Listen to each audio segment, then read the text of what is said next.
Namaste. Thank you so much for the very kind introduction, Murliji. But I'd still like to introduce myself and GHRD to you in the context of the WHC. So GHRD is an organization based in The Hague in the Netherlands, where we envision a world where the rights of all minorities are respected and upheld. We have a media channel called GHRTV that is dedicated to this cause through the independent and accurate reporting of human rights issues through reports, articles, videos, interviews, and visual media. And we're also very involved with international bodies, including the United Nations and the European Union. Particularly, we attend and present at the UN Human Rights Council and the General Assembly in Geneva and New York, as well as sessions at the EU. Having worked with GHRD and other NGOs in this space for some time now, it's my absolute privilege to be able to stand here and discuss Hindu human rights with all of you. I'm particularly going to be talking about the prevention of Hindu human rights violations and how we can leverage the instruments that are available to us for this purpose. So firstly, to briefly recap, let's discuss the situation of Hindus at the moment. Since we are all here at the WHC, everyone in this room is already aware of the aggression towards the Hindu community and how it's been on the rise over the past few years, so I won't preach to the choir. However, I'd like to particularly focus on the campuses of educational institutions, since they're meant to be areas where free speech, critical thinking, and healthy debate must be encouraged, but this is not always the case for Hindus. So recently, a conference held by academics from very high-profile universities across the world, titled Dismantling Global Hindutva, is proof of this direct attack on our community in the academic space.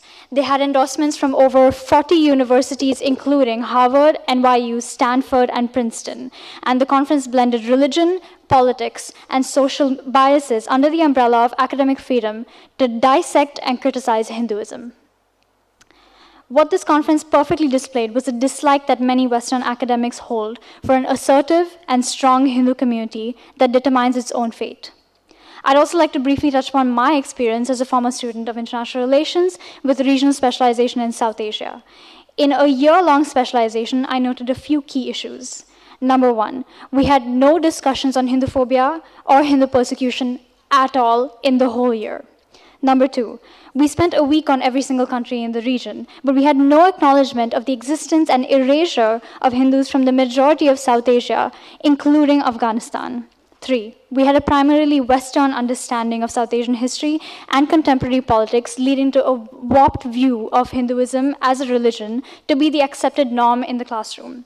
And four, our assigned readings included those written by professors who spoke at the conference Dismantling Global Hindutva. And this is unfortunately the reality in most universities that proudly advertise their expertise in international relations and South Asian studies. Next, looking at the situation of Hindus in politics. Sohini has already spoken about this pretty much, but I'd like to mention that over 91,415,890 Hindus have been killed over the span of 1,400 years, with millions more being displaced, injured, and abused till date.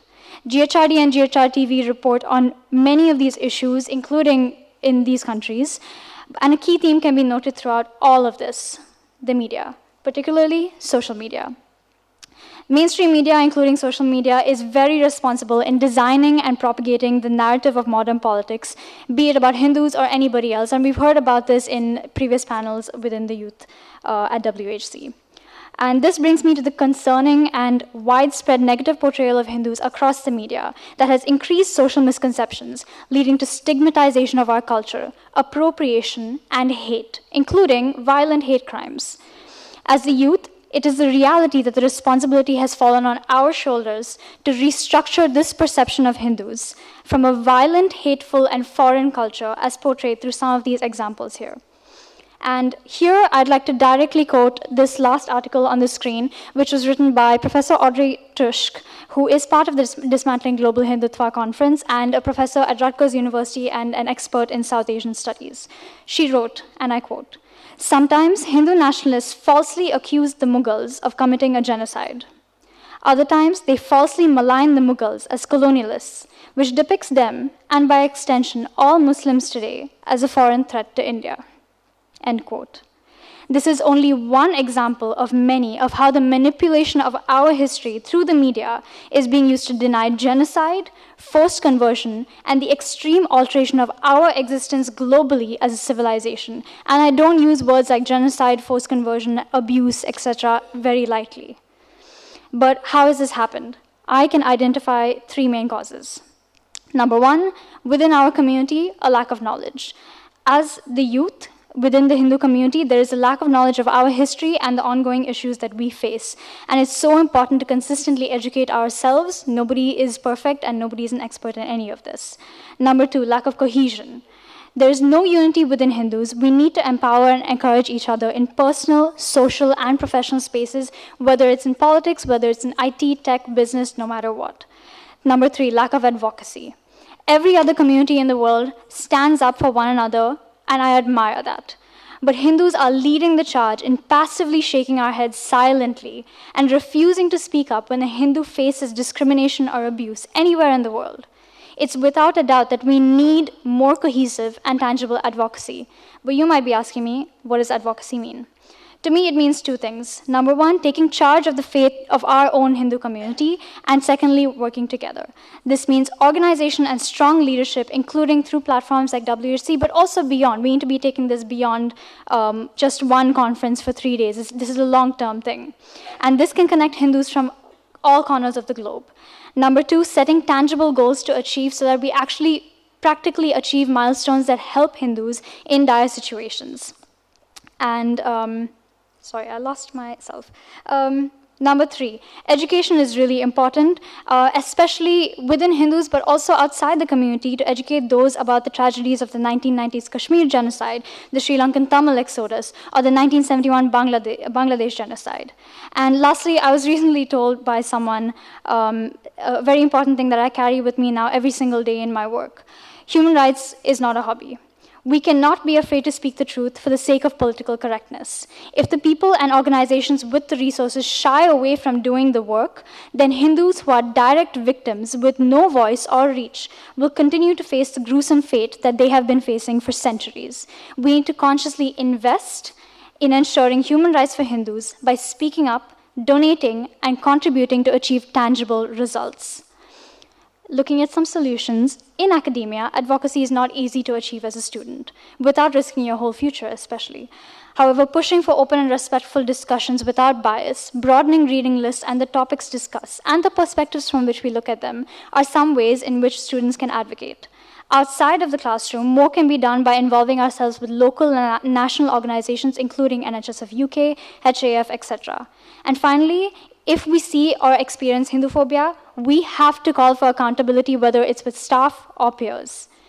Within politics, we've just heard about the need for strong leadership, but we also need accurate representation, not just in the individuals like Sunak or Senator Antani, but also the content being produced about the Hindu community. And there's a need for a global network of political leaders who support Hindu human rights. And very importantly, your support, public support, is essential. We need to be vocal and overt about the protection of Hindu human rights globally. In the media, there's a lot, There's a lot that can be done. We need independent and transparent media like GHRTV, and we need to be connecting Hindu human rights defenders and reporters as we are doing this weekend. But there's such an acute need to tackle misinformation, as I have indicated earlier with the articles, and this needs to be done both on an individual and organizational level amongst our social communities, as well as globally using channels like GHRD to reach organizations like the UN. Very importantly, we need detailed and comprehensive documentation of every single thing. An example of this is a list of 400 love jihad cases documented and published by Vishwa Hindu Parishad, and this is only 100 of those names. This is very extensive. Such comprehensive evidence is essential when presenting Hindu human rights issues to international bodies like the UN and EU. Without this, we have no case for justice. However, support from the public is also needed. This very list of 400 names, despite being factual and fully based in evidence, was branded as, I quote, conspiracy theory and an Islamophobic crusade in the mainstream media. Such shocking denials of crimes and violations of human rights is only possible when Hindus do not support the work that is being done to protect their own human rights. But I also happily highlight some positive results of this advocacy, like the recent bill passed in the UK Parliament that recognizes Hinduphobia, similar to those passed in many states and universities across the US, including Rutgers. There's also been an independent investigative mechanism established to look into the violence that occurred in Leicester in the UK in 2022. All this and more has been achieved due to the monumental amount of public pressure, including your voices, on the media, educational institutions, and politicians. And I'd now like to look at some of the work that GHRD has been doing in this space. Number one, the Bangladesh genocide. We have an active campaign to demand recognition for this genocide officially from both the United Nations and the European Union for closure for the victims. We present evidence and compelling cases to the UN and EU Parliament, but this is just the beginning. We have an active petition, so please do go sign that. Time's up, but I'm almost done.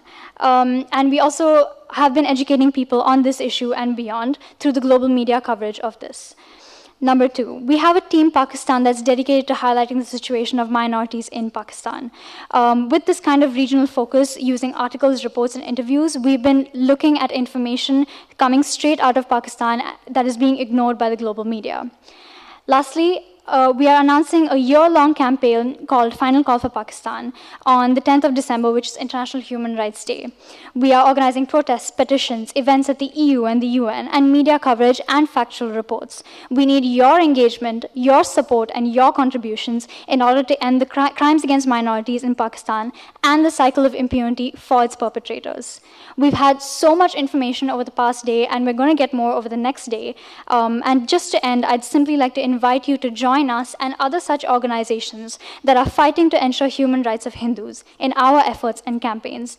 You can find all the information about GHRD and our work thus far by simply scanning any of these QR codes on the screen. Thank you.